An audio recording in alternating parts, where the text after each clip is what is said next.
Hi, this is Dr. Nick Hayward. I'm here with COVID-19 long haul stories. Today it's Chase's story. I'll hand over to Chase in a moment. Chase, could you please tell us a little bit about yourself and how you were before COVID-19 even came along? Yeah, hi, I'm Chase. I am 24 years old and I work in early childhood education with young children largely under 2 years old. And I've been doing this for years, leading up to this time, obviously.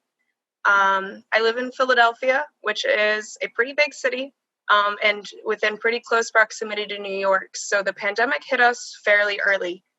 Um, I first got sick. I noticed symptoms began on March 23rd.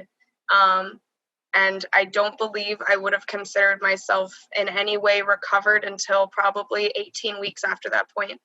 Um, I'm now, oh gosh, 20 something weeks. I used to keep track, but 20 something weeks in, feeling okay. But now I have a heart condition too. So there's that. Okay, Chase. Well, I mean that's a long time to still be having Yeah. symptoms related to the coronavirus itself. Yeah. Okay, so you're in Philadelphia. That's on the east coast of the United States. Hmm. Are you in the city itself? Yes, I am within West Philadelphia. The zip code that I live in and the ones immediately adjacent to it were some of the hardest hit by coronavirus. How did the illness play out for you in the early stage? So that first day was a Monday morning, and I woke up feeling a little bit like under the weather. Like I kind of felt like I had a mild flu. I called out of work. I wake up at 6:45 every morning.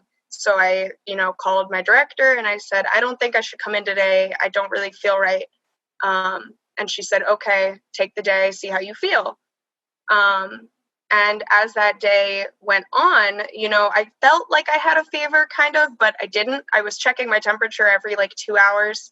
Um, and, it kept coming up pretty normal. I felt my body was just sort of weak. My muscles, my joints hurt. I was a little dizzy.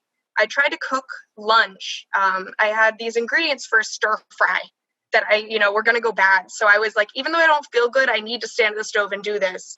And then I can have leftovers. If I feel any worse than this, I'll have leftovers. And actually, while cooking, at one point, I had to lay down on my kitchen floor, like on the tile in my kitchen, because I just didn't feel right.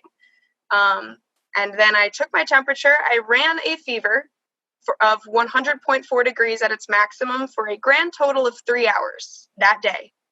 And never again after that. I haven't had a fever since that day. And it went back down, but that fever was enough for my doctor to recommend me get tested. The only reason I believe I was able to get a COVID test, like get approved for one, when they weren't being approved for anyone my age in the city, really, outside of the medical profession, is because I work so closely with the families and children of medical professionals and emergency medical technicians.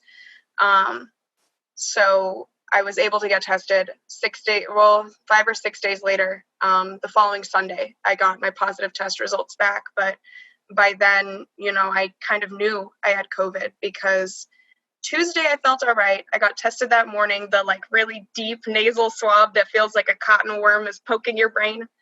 Um, I got tested, but Tuesday afternoon I actually felt fine. I was worried that I'd wasted a test actually, because there weren't many of them at that time, and I felt bad. Like I took a test from somebody who needed it. Wednesday I felt fine, and I had been fever free at that point for like well over a day and a half. I could have gone anywhere I wanted, but I stayed home because, I was just worried because I had gotten tested. I said, let me wait for my results and then I'll go do whatever I want, even though, I'm probably not sick. Wednesday afternoon, though, I was doing the dishes and I realized it kind of felt like I had just taken a light jog to the bus, like, oh, I'm going to miss my bus. Let me speed up a little. And it had that kind of slightly out of breath feeling while leaning over the sink to do dishes. And that was kind of weird. And then the next day, Thursday, I felt like that, but when I did almost anything. So, brushing my teeth, walking around my apartment. And by Thursday evening, I was out of breath doing almost anything. my heart was racing. So I actually asked a friend to bring me a pulse oximeter that she happened to have because I was nervous. Friday, I called my doctor's office because I had a slight wet cough, which, everybody at that point said COVID was a dry cough. But I had a little bit of a wet cough, and I was like scared that I might have had pneumonia. My heart was, my heart was pounding so hard that it hurt. Like it felt like it was trying to punch its way out of my sternum, and it physically hurt. I hugged my partner at one point, and he was like, "Oh my God, are you okay?" Because he could feel it through my chest, through my shirt, through his shirt, and through his own chest. Like he could feel my heart pounding. So I called the doctor. My heart rate at that point was like maybe 139 on my handy dandy pulse oximeter. And I was told that I should get a chest x-ray because she was a little worried that I was either experiencing pneumonia or congestive heart failure. So they needed to get me checked out. At that point, it was not an instruction to go to the emergency room. It was an instruction to like a referral for a chest x-ray, but no hospital in the area would see me outside of the emergency room because that was the only place in the city where they had the equipment and like protective measures to deal with anyone who was a potential COVID patient. They just wouldn't see me. They said, you may not step foot into a radiology department. You need to go through the emergency room. So the following Monday, 1 week after I got sick, I went to the ER at our local large hospital. I was kept in a tent outside. And when I got to get my x-ray, they led me into the very side of the building into radiology, where they had one x-ray machine like taped off with curtains, like big rubber or plastic curtains from everything else. Sophia's visiting. Sophia is very welcome. Yeah, very, very welcome to see Sophia as well. Big curtains had taped off from everything else. I got my chest x-ray. I went back to the outside tent and was given the reading of my x-ray within 10 minutes. I was in and out of that emergency room in 45 minutes from the moment I stepped in there to the moment I left, because they were so scared to have me in there. One of the nurses asked me, how do you feel about, because at that point I had received my positive test result the previous morning. So one of the nurses said, how do you feel about having COVID? Are you scared?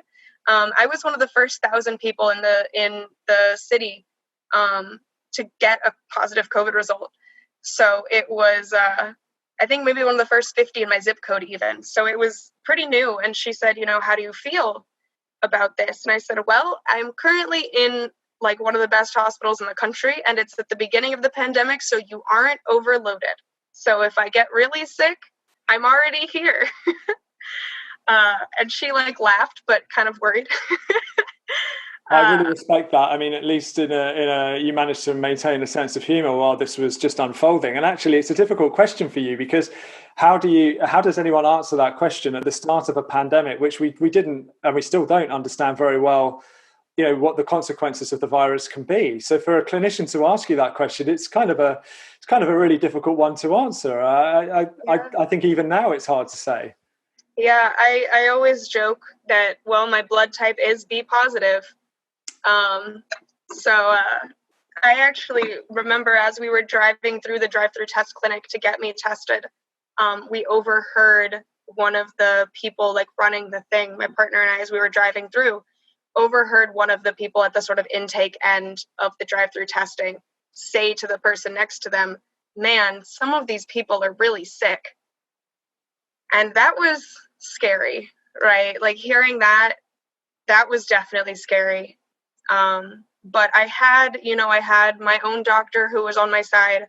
I had my partner staying with me, like quarantined with me. So I knew I wasn't alone at any point. As well as I want to give a shout out to my friend Kevin, who is currently in medical school, like gonna get his white coat soon. He made himself available to me 24/7, that if I was scared and there was something that I was feeling physically and I was afraid, is this bad? Am I going to die? Do I need to go to the emergency room? he was there to sort of talk me through it and sort of give me that like comforting advice, give me, and like sort of a brief unofficial medical advice. At one point, Saturday night after the doctor told me I needed to go get a chest x-ray, I couldn't breathe. I felt like I was drowning, and I texted him crying because I was afraid I was going to die in my sleep. Like, I was legitimately afraid that I would just not get enough oxygen and die. And he reassured me that our oxygen requirements are lower while we're sleeping, so I was less likely to suffocate to death in my sleep than I was while awake, which did help. But no, he really stood by my side that whole time. And Well, I don't think I would have gotten through it without him. Yeah, like that's wonderful that you shared that part of the story, because it just goes to show how much we rely in these complex medical situations on even a close friend with some great knowledge. I can't gloss over the fact, though, that you just said that there were times in the early days of your illness that it felt that bad that you may not necessarily survive. How long did that go on for you? Well, so I think that really bad part, that really scary part, was about 2 days, that Saturday and Sunday. I'd gotten sick on a Monday, and then that Saturday and Sunday, I really was afraid I was going to die like then. And the thing was, and part of the reason I needed to ask him was because all you heard in the news was, stay out of the emergency rooms, because they need the space for people who are really, really sick, people who will die without them. And they would say, either there's a mild case or there's a severe case. There wasn't any sort of talk about anything in between. So it was this question of like me doubting myself, like, am I sick enough to deserve the emergency room? Like, am I actually in danger, or am I just are there people who are worse than this, or is this what the bad is? Is this what I'm supposed to go to the ER for? There was no way of knowing, especially when, everything was saying older people, people with underlying conditions, immunocompromised people. I'm 24 and I'm not immunocompromised. I didn't have any underlying conditions. So I thought to myself, well, you're young, you're healthy, you don't need that ER visit. But I was so afraid, like those nights, just sitting there, like, do I need to go to the ER? Will I die if I go to sleep? Am I that bad? And there was no way for me to know. And that's the key thing, is it's very difficult for people like yourself who have otherwise been well before. How do you place that in context? How does one know how unwell they are? And I can say, as a clinician myself, I've met patients who are very worried, and actually they're not so unwell. But actually, I've also met a lot of people who present very late to healthcare services because they don't know how unwell they actually are. And there's everything in between. And it puts a huge burden of responsibility, particularly on younger people who are otherwise okay, to kind of make that call for themselves when the services are so stretched. And I understand that must have been an impossible situation to decide how unwell am I? I mean, how unwell does one need to be before getting help? With that in mind, I'm really keen to talk to you about this concept that younger people aren't necessarily properly understood, if that makes sense, in this context. What do you think about that? I really feel, again, part of why I hesitated so much is because the emergency room's expensive. Like, there's no getting around that. And again, I'm 24. I'm a teacher. I don't have the opportunity to have the kind of savings that someone needs for any kind of hospital visit, extended hospital stay.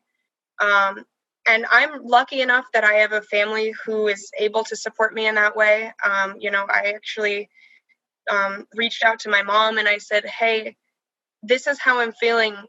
Can we afford for me to go to the emergency room? And she said, yeah, go to the emergency room. We'll handle this. But it was a legitimate fear. And there are so many people who don't have those kind of resources to fall back on, families who aren't in that kind of financial situation, especially younger people like myself, who don't have built up savings. People who, just came out of college with incredible amounts of debt, people who've grown up in this situation where the economy's, in the hole. And so we don't have the kind of savings. And, with America's private healthcare system, where you personally have to pay for your own illness, I was afraid. And I know a lot of people who don't have the kind of money to spend, many of whom are younger, were afraid to go to the doctor. We're like legitimately just, am I sick enough to be able to handle a $500 emergency room bill or more?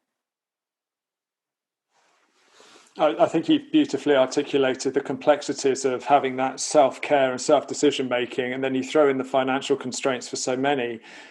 It makes that impossible situation even more impossible.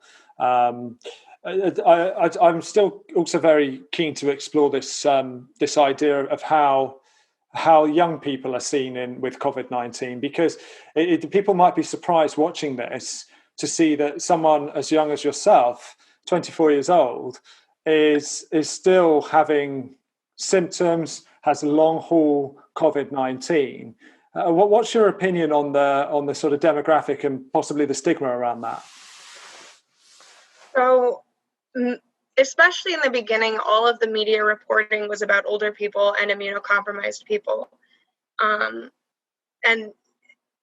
part of the problem of that also was, they were reporting any case that wasn't hospitalized and ventilated as mild. Any tested positive case who then did not show up attached to a ventilator was not reported as severe. So what that meant was everyone was looking at these numbers of younger people and saying, oh, well, they're only getting mild cases, so few of them have severe cases.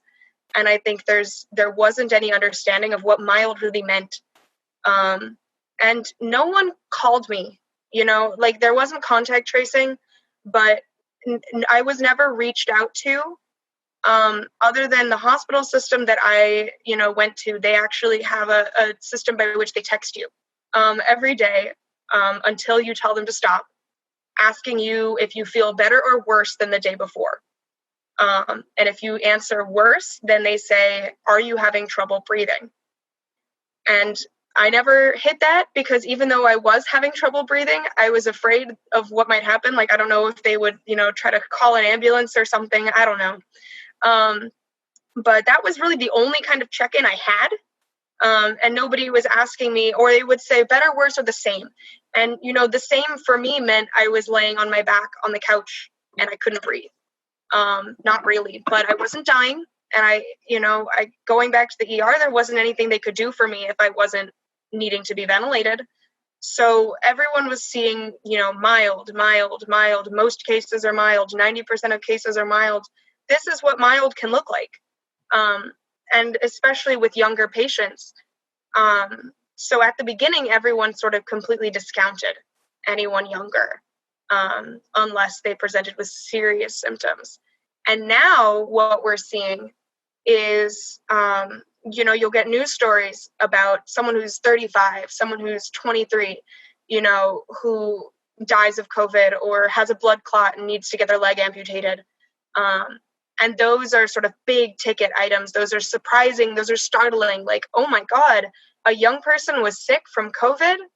And everyone treats it like it's something crazy. But I think what that does is it creates this sense that, like, again, young people are immune, or young people, unless some crazy, spectacular, extenuating circumstance, young people are fine. And that, I think, kind of leads to bravado a lot of the time. That leads to people not really taking things seriously in some cases, because they think that mild means a cold. They don't realize that even young people can be left with serious problems. And I know that some studies were showing that even people who didn't have serious cases were still coming up with sort of abnormalities in, like, their heart tissue, things like that, even later on. So people who don't even realize that they've been damaged, I know, because I went to a cardiologist, I had to get, checked up, and I got a diagnosis. But many people, are going and exposing themselves, and maybe exposing themselves to long-term damage later in life that they don't realize they're getting. Yeah, I think you've really highlighted a key consideration is that there are many people who are not taking this seriously across all the age groups, but particularly in the younger generations. There's this sort of assumption that it'll be mild or asymptomatic, and as you've highlighted, mild can be a devastating condition, particularly because of the long-term consequences. And on that point, I understand, and you've hinted at this, that there is a long-term concern for you. Could you kindly please share a little more about your long-term concerns and the heart condition you mentioned? Yeah. So while I was sick, my heart was, painful. It was pounding. It was racing. I've never had anything like that before in my life. When I was like 9, I had exercise-induced asthma while I was playing soccer. I used an inhaler for like a very short amount of time in my life, but like my entire adult life, I don't think I'd used an inhaler in 10 years. And, I'm 24 now, so it's been quite a while. And it had never been a part of my life. I'm very active. I danced a lot in college. I was part of a dance company in college. I spend my entire day chasing after kids and picking them up and spinning them around. So I've been a very a physically fit person.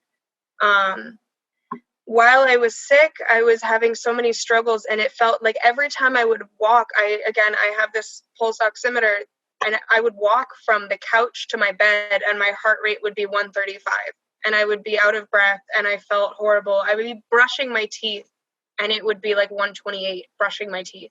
And so it was this sort of like, I knew something was wrong. And my doctor had even said, suggested there may be a heart issue. When I got my chest x-ray, they said my heart wasn't enlarged.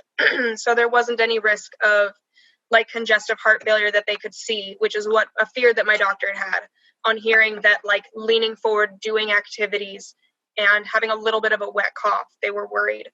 But I knew there was still something up. And so they recommended that, when I was able, I was actually told at the hospital that I should get follow-up with a cardiologist, but, and I quote, "No cardiologist will take you right now." Which is a fair consideration. They didn't know how long I would be contagious for. Cardiologists, I'm sure at that time, were afraid to take new patients. Everyone was afraid to take new patients. So I wasn't able to get a cardiologist appointment until June 30th. Yeah, I see your face. Yeah, June 30th. I got sick March 23rd. I just want to highlight that is astonishing that this was going on for many weeks, months beyond your initial diagnosis. I just want to highlight that. That's astonishing. Yeah, so I have been in support groups since April, because, especially as a young person, there's not much in the news, but I didn't know what I was supposed to expect. I didn't know what symptoms were normal. So I joined some support groups on Facebook, which really helped. Especially in the very beginning. Now, many of them have sort of been joined by people who just want to know, like what'll happen if I get COVID. But at first it was just people who had COVID sharing what they were experiencing. I actually recently, like maybe 2 months ago, started a support group specifically for young people under 35 with COVID, because I noticed that our demographic had slowly been kind of pushed out of the bigger groups. But in those support groups, I found people who were describing, people who were sort of more severe cases who'd been thoroughly checked over by medical professionals, describing certain symptoms and certain things that they were getting diagnosed with. And in those groups, I discovered that postural orthostatic tachycardia syndrome is a form of dysautonomia in which your brain kind of just doesn't really know what to tell your heart to do when you stand up suddenly or when you take the stairs. It says, "Oh, I don't know what to do. Let's just turn it up to 11 and see what happens." So they were saying, things weren't showing up in an office visit. If you go to just the office and you're sitting in a chair, your heart looks pretty normal. Your EKGs will look normal. But the things come because your brain is trying to adjust to movement. So they were, I learned that there's a test they can do for this that involves a table that tilts from flat to vertical. And I said, well, I can do that at home by wearing my pulse oximeter and standing up out of my bed. So I took a video of my pulse oximeter where I was laying on my bed and my heart rate was in the 70s somewhere, and then focusing on it while I stood up, and my heart rate went from like 78 or whatever to, I believe at that point, like 126 on standing. And I showed that to my cardiologist, and that really helped. Like having that support group to let me know that that was something that was important to tell my cardiologist, because otherwise he wouldn't have known that was a symptom I was experiencing. It wouldn't have showed up in his office. And I wouldn't have known, that my heart rate was doing that if I hadn't been told to wear this and check it while I stood up. Those support groups were really vital. But so I got that diagnosis of POTS, as it's called, because postural orthostatic tachycardia syndrome is a mouthful. I got that diagnosis. And honestly, one of the most helpful things has just been staying extremely hydrated and keeping my electrolytes levels up. I know there are some some people who benefit from medications. At this point, my cardiologist let me know that this will likely resolve on its own if given long enough. So, I can expect about 6 months from now that maybe I'll be back to normal. And I do notice that now it's less bad than it was. So standing up doesn't jump me 50 beats per minute, it jumps me 30. We're starting to get back to a normal place, but it does mean that I can't really climb stairs, not at any kind of speed, because I'll literally pass out if I do. And that's not good on stairs. I think that's astonishing to know that even, a 24-year-old dancer has this horrendous condition, which many people are not taking seriously. And here we are months later in a situation where climbing the stairs is problematic, being investigated by medical professionals for the possibility of a heart failure, something we typically see in very, very severe health conditions. It's just, to me, that's just mind-bending what you've shared, that to think that some virus that many people are not taking seriously can actually have such an effect. I'm really reassured. When I called the cardiologist to schedule that appointment, when it was finally late enough that I could get an appointment, far enough past March, I called to make that appointment, and the scheduler asked me, I described to her the symptoms I was having, why I needed the appointment, and she, wrote them down and said, yeah, it sounds like you need an appointment for sure. Let's schedule that. Can I ask your date of birth? And I told her that I was born in 1996, and I heard her gasp on the phone, and she said, "Oh my God, you're so young." And I was like, yeah, yeah, I am. I know you don't normally get calls from 24-year-olds scheduling with the cardiologist because they can't brush their teeth, but here I am. This is, I was just going to say as well that based on this, I'm really reassured that the clinicians looking after you believe that this is improving. And it seems like in yourself, you've noticed some improvement over time. But how do you feel about the current situation? Because obviously your acute early illness has passed, but you're still left with this condition. Sort of what feelings does that conjure up for you?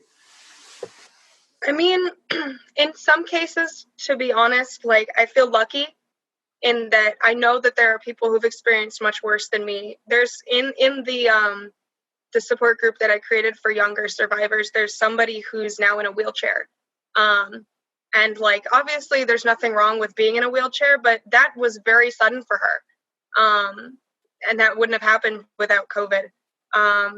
There are people who are losing their hair. That's actually something a lot of people are seeing, that are experiencing serious hair loss now a few months after having COVID. And someone in that young group who's 21, she's losing her hair. And at that age, that's a horrible feeling. A lot of us attach our identities to our hair and our bodies, especially this young. So, I feel almost lucky in some ways that I've managed to stay intact as much as I have. In other ways, I honestly have some jealousy. I found out that one of my coworkers also had COVID at some point a little bit later on in quarantine. She's the same age as me. We are the same height. We are about the same weight, the same body type. We work the same job. The only difference between us is that she has a daughter and I don't. But that's really it. And she said all that she has left is she can't really smell right. that's all she was left with. She said, sometimes, my sense of smell is still not really there, and I don't know if it'll come back. And I'm just like, wow, like, I don't want to feel jealous. I don't want to compare myself to people, but man, I wish all I lost was my sense of smell. And like, even now, I think I mentioned this earlier. Sometimes I like to put on my pulse oximeter while I'm on Zoom calls, because I've noticed that my heart rate jumps now, even when I'm just talking, sitting down. And as I'm speaking right now, my pulse oximeter is increasing. Let's see, what are we at? I think right now we're at 96. But like, as I keep talking, it keeps like changing, going up, going down. It'll be like 110 while I'm talking to you, but I'm sitting and talking, and that shouldn't be happening. Like, sitting and talking to somebody should not raise my pulse over 100. And I don't like that happens. I'm a chatty person. I'm a teacher. I'm running around. I'm reading books out loud to kids. I'm singing songs. And when I feel like I can't, oh, here we go. I don't know if you can see that. 113. I got animated. Yeah, we see. And then as soon as I stop talking, it goes back down again. I stop talking, and now, I get quieter. It goes back down. But I'm projecting my voice to children. I'm reading books. I read a book for them, and then another kid comes up and asks me to read a second book, and I have to say no, because I need to sit for a second and breathe. And it's, I'm lucky enough that I can still work. I'm not on disability. But I want this to get better. I want to be able to read Brown Bear 3 times in a row when a toddler keeps asking me to, because it's his favorite book. I don't like having to tell him no. I think that's just quite harrowing how you shared that, and I think it's entirely appropriate to have that sense of envy or jealousy in your words. I don't think you need to be ashamed of that at all. I think that's entirely understandable when you look at the inequality that this virus brings. It's not affecting everybody fairly. It's not affecting everyone in a predictable manner. And it's obvious. You're right. I have heard about these cases as well of people losing their hair, losing many different parts of their body, just not functioning as well as they should do many weeks later, because everyone's response to the virus is so unique. And I think that's what we're struggling to understand. And I hear you. I mean, to think that the simplest of tasks now for you are problematic, I can understand the frustration that comes with that, because you're early on in your career. You want to continue to grow and continue to do these activities. I just wanted to highlight that. I have another question for you around some of the safety approaches. I understand that over there in the United States, it's becoming more common for certain organizations to try and check the temperature of people maybe going inside and outside of buildings as a sort of safety mechanism to wheedle out those who might have a fever. Have you any experience with that? And if you have, then maybe share how that sort of works and your opinions on that. Yeah, my opinions on that are fairly strong, especially as I was a COVID patient I ran a clinically significant fever for 3 hours. Even in a child care center, by Pennsylvania state law, you have to send a child home if they have a fever of 100.4 or greater. I had a fever of exactly 100.4 for 3 hours. If I'd been even a little lower, if I were a kid, I could have stayed.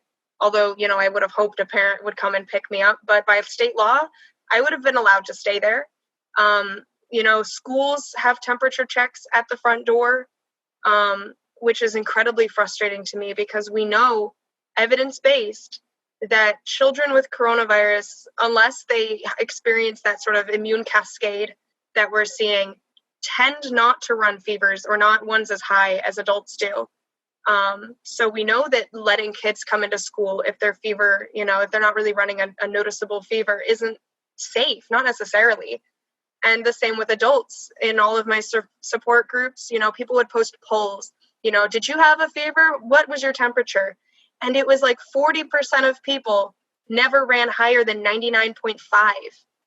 Like, crazy numbers like that. And especially all the reporting in the beginning, when everyone was paying attention, before the United States started trying to push people back to work, when everyone was paying attention, it all said high fever, dry cough, difficulty breathing.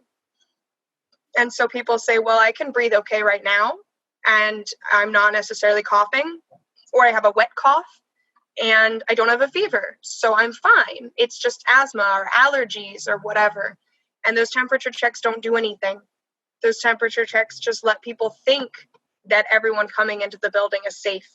I've seen them even at, even the building where my cardiologist is. You have to get a temperature check and fill out a questionnaire, or tell them the questionnaire, of course, which also seems a little bit pointless, because if you're trying to go somewhere, why would you say yes to, any of those questions where they say, have you experienced these symptoms? Have you, had contact with someone who has COVID-19? Everyone knows now that if you say yes to any of those, you can't go there. So why would you even leave your house to go if you did not intend to go, right? People are going to lie, and that thermometer won't do anything to stop that. And then you think, oh, everyone in this building is safe. You're not. Yeah, I appreciate your comments there about the unreliability of this sort of random screening. And I think, as you say, there is good evidence to show now that you're going to miss so many cases with that approach. It kind of can create a false sense of security, which is really not appropriate when managing a global pandemic. I'm curious to know, though, your story is just amazing in many ways, and I'm just curious to know how this affected not just you, but maybe your family or your home situation, maybe the people around you. Would you please be willing to share that a little? Oh, yeah. The funny thing was, actually, my partner quarantined with me because, of course, we'd already been in contact, and I needed him to drive me to these appointments. And so at that point, drive me to get tested, etc. So we had to assume that he was also potentially contagious. He didn't get a single symptom at any point. He was not tested because he wasn't symptomatic. And again, at that point, they weren't testing anyone, unless they were either heavily symptomatic or, these factors. He's young, like me. So he never got sick at all, at least not that we knew of. He might have antibodies. Maybe his immune system's better than mine. Maybe he just never got it, even though we shared a bed. However, the fear of coronavirus really impacted my living situation. Again, I'm young. I live in an apartment with roommates. I'm not, well situated enough to have my own home. I live in a large city. So I live in a 5-bedroom apartment, a 5-room unit, and therefore I have 4 roommates to split the rent between. And all of my roommates scattered during the pandemic. Our lease was up in May. And our lease required a 3 months advance notice if we wanted to leave. And by the time it became clear that I wasn't going to have roommates, the lease needed to renew anyways, right? I couldn't break the lease. I couldn't get out of the situation. So I was stuck trying to find 4 new roommates before May 15th, while I was sick, while I was at the point where I still couldn't breathe. I was trying to do video tours over, FaceTiming people to show my apartment. And I would say, I'm sorry, but I can't let you come look at the place because I'm sick. Or, I would say, hold on, I need to breathe for a moment. I can't breathe doing this video tour. And they would say, are you okay? And as soon as they found out what was going on, they would just ghost, dead silence. They would end the tour after, I would finish out and they'd go, okay, cool, I'll get back to you, and then never get back. It was really hard. And I didn't find actually the full number of roommates until a month later. I had 1 roommate by May 15th, which meant that we had to split the remaining 3 bedrooms of rent between us. Because, several of my roommates had left. One of them left the week I had gotten tested. The day before I got my positive test results, he decided last minute that he was too afraid to be in this building with me, and packed up half of his things, leaving the other half of his belongings and all of his furniture for me to deal with, and moved to Chicago. He went back to live with his parents and abandoned me with the responsibility for selling and moving all of his furniture. I live on the 3rd floor and I'm sick, right? It really impacted my living situation. And and it does the same for other people who are young as well. Those of us, and especially some people who are sick and living in dorms that have been shut down, people who are sort of forced to move back into dangerous living situations that they moved out of because of the pandemic. It really stinks. It's really affected like my finances, especially. There was definitely a period of like, I had been friends with my roommates up to that point, and then all but one of them I lost all respect for. Especially the one that moved to Chicago, getting on a plane and moving in with his parents when he knew his roommate was seriously ill. I'm really genuinely sorry to hear this. I think many of us just can't even begin to imagine that, because of course everyone's living circumstances are different, and there are so many people who really take for granted their independence or their home arrangement, their home setup. But when you're looking at all of the factors you just described so clearly, I can't begin to believe the level of pressure that must have placed on your circumstances, thinking about where you might have to move to, where you might have to change, and to handle the responsibility of someone else's belongings. I mean, to me, it's just unfathomable at this time. I can at least say, well, I'm really glad to hear that you've come through that stage, and I don't know, maybe there was some good experience in there, but I completely respect that that's an outrageously challenging set of circumstances to be in. I now have 4 new roommates who are wonderful people, all of whom are very mindful of safety practices, who I trust to not do things like that. So at least that's good come out of it. Like, I came out of it with a couple of very good new friends. Well, that's one of the wonderful positives. You did tell me earlier, actually, before we started this recording, that there was one creature in particular who was glad to have you around, who's made a small appearance occasionally. I understand Sophia might be joining us. Yeah, she's absolutely beautiful. I've just interrupted her daily bath next to me. But this is Sophia. She is my little baby. And she was incredibly happy that I was stuck at home, because it meant she got to sit on me like 8 hours a day because I was laying on the couch unable to breathe. But, she didn't care about that part. She was just happy that her parent was home. Yeah, I think there are some small wins to come out of these very challenging times. Little victories. Yeah, and we have to make the most of those. Quite frankly, I don't mind admitting that I have been myself reasonably isolated over the last few months, and I'd certainly love to have a cat around. It'd be wonderful. But coming back to some things we discussed earlier and some thoughts. I understand you've seen, and this was interesting because I've not seen this myself, but you've seen some disparity or some inequality between the way guys are potentially treated there with you in Philly or nearby compared to the way the ladies get treated in terms of being COVID-19 patients. What have you seen? Tell us more about that. Yeah, so not necessarily in Philadelphia. I only know personally a few other people who've had the COVID experience. But in my support groups that I joined, especially at the beginning, where the only people I could trust to give me like what COVID feels like information were other people on the internet. At that point, there were a lot of people posting in these support groups, and I've noticed a trend that's really worrying, even noticeable near the beginning of the pandemic, but more and more so recently. At first it was these stories of a spouse, a husband and wife would go to the hospital at the same time with the same symptoms.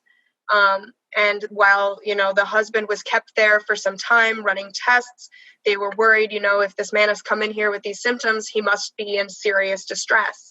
So let's, do everything we can to find out what's going on. While that was happening, the wife would be brought in. They would check her over. They would say, your tests are coming back looking normal. My EKGs looked normal. My X-ray looked normal, things like that. They would say, well, that must mean you are anxious. That must mean you're having like hysteria about this. So here's an inhaler. Take some Tylenol or something and go home. they would, come away with it with very different experiences.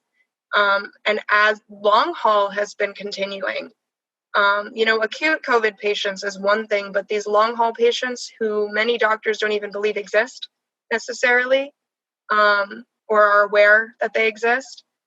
Many of these long haul patients are going to their doctors saying, I'm having diarrhea nonstop. It's been months. I still feel like I can't breathe. My heart is just pounding and it's painful and uncomfortable. I have palpitations, various things like that. And their doctors are running the basic level tests, seeing nothing wrong, and then telling them they have anxiety. I've seen so many women posting in distress because their doctor's office dropped them. Like their doctors told them, you should see a new clinician because I have done everything I can and you aren't willing to accept my answers. I at some point later, Nick, if you want me to send you some examples of those kinds of posts, I'm happy to, with identifying information removed. But that's a really common thread, and women are everywhere. Some men are experiencing this as well, and I feel for them too. But proportionally, women are getting this treatment of, well, you're anxious, your heart's racing and you're having shortness of breath because you have anxiety, because you're afraid you were sick, and now you're just, imagining that every little thing after that is your illness when clearly you must be better. The pandemic fears are getting to you. You've developed anxiety. Here's some, Prozac. Here's some Zoloft. And people are saying, like, I don't want to take this medication. I know it's not for me. I myself was told when I tried to call my doctor to get that initial appointment, after which she told me to get my chest x-rayed. When I called my doctor's office, the intake nurse asked me, why I was calling, what my symptoms were. And when I told her that I couldn't really breathe and that, but I haven't had a fever for a few days, but I can't breathe and my heart is racing. She said, she kind of glanced at my patient history. I do have bipolar disorder. So she looked at that and said, oh, have you ever been treated for anxiety? I see you, you're a psychiatric, like you have some psychiatric medications in your chart. And I was furious. Like, how dare you just try to dismiss me when I'm so upset. This is not normal, right? I've been anxious from time to time. I got panic attacks a few years ago, briefly after something had happened. And, this was nothing like that. I knew this wasn't anxiety, but she tried to tell me that I must just be anxious because, everything's crazy going on. And so many people are experiencing that. And, historically, women have been treated that way often in medicine. We had the diagnosis of hysteria for centuries, in which they thought that women's uteruses made them, prone to fits of nerves, fits of, being hysterical, fits of whatever kind of depression. They would blame that on the fact that she had a uterus and the fact that women are more emotionally unstable than men, more likely to be, affected by things. And that if men show symptoms, it's because they mean it. And if women show symptoms, it's because they're emotional. And that kind of like pervasive history of misogyny, even from doctors that don't mean to, they don't mean to go in and say, oh, this woman is anxious. They just sort of, there's this underlying current of thought of, a woman who comes in complaining about these symptoms is probably just scared. Whereas men are stoic. Men don't come in to complain. Men are sick. So that's definitely created a disparity in how people are treated when they go to the doctor. I just want to highlight that I think it's really now is the time, based on especially what you've just said, how we need to do away with these preconceived ideas about what COVID-19 is or how patients generally might respond. We're seeing here, as I mentioned earlier, the fact that everyone's responding very differently. And I think it's now is the time, the whole reason for this video series is to raise awareness that for some people, COVID-19 doesn't end a few days after symptoms. And it continues. And indeed, also, as you've highlighted, when they present, to healthcare providers, their pattern of symptoms may not be like everybody else's, and it's extremely difficult to manage clinically. As a clinician myself, I've not been looking after COVID-19 patients myself, but I can see it's very challenging. But that doesn't mean that we need to come into this with any preconceived ideas. In fact, it's important to have that awareness that it is extremely variable, and raise the awareness, especially among clinicians and indeed, as you said, young people, to really highlight that COVID-19 is quite variable. There are a lot of cases now, like, yes, you're right, it's very variable. And there are a lot of cases, especially in those long haulers like myself early on. I was lucky enough to get a positive test. I was lucky to access a test. But there are many long haulers who couldn't, the ones who got sick around the same time as me, but in places where there weren't available tests for people in their own particular bracket, or whose test results came back negative, despite, showing the exact same symptoms. There was a study in, I believe, May, that a group of COVID survivors and long haulers, the body politics support group that they made on Slack, had some professional researchers in it, and they did a study of, I think, 500 patients so far, and that was back in May, that showed basically no difference between people with a positive test result and people without one who were displaying COVID symptoms, in terms of the exact same symptoms, the exact same severity. But because they did not have a positive test on their record, they weren't receiving the same levels of care. I recently read a study that has just come out that had been following cases between April and August, in which researchers had identified a gene mutation in the specific gene that the major available tests use to detect for COVID virus, for the coronavirus. So what that means is that there is a strain out there, and they even clarified that it doesn't affect the virus's behaviors. It's still virulent, it's still infectious, but it doesn't show up on tests. So the fact that many doctors are unwilling to make a clinical diagnosis and are only waiting for, test results, diagnostic tests to come back when we know that those aren't reliable, we know that there are people who couldn't get them, means so many people are suffering with symptoms, especially the ones that didn't look COVID-like, the diarrhea and stuff at the beginning, who just don't have access to the same treatment, whose doctors say, well, you didn't get a positive test, so whatever you're experiencing can't be COVID. Yeah, thank you for highlighting that challenge. And I know, especially in the United Kingdom, there are many, many patients who didn't have access to testing, perhaps still don't have access to testing even now. And consequently, it's very, very difficult for them to get a solid foundation for their clinical discussions. And I think I'm really glad you've highlighted that. Chase, I must say, this has been a really harrowing story. I'm so grateful for you having the courage and the honesty and taking the time to share this. Do you have any other thoughts or views that you'd like to share with us? I think the only sort of parting message that I have is that I want everybody to understand that this is like an equal opportunity virus. It affects many, many people, and that you don't assume that you're safe, one, but also I guess what I've been really frustrated with is that people are saying we need to just acquire herd immunity and let those who are susceptible, succumb. And I please don't do that, right? If we can hold out, we can wait for treatment. Maybe not necessarily vaccine, at least not for a little while, but treatment.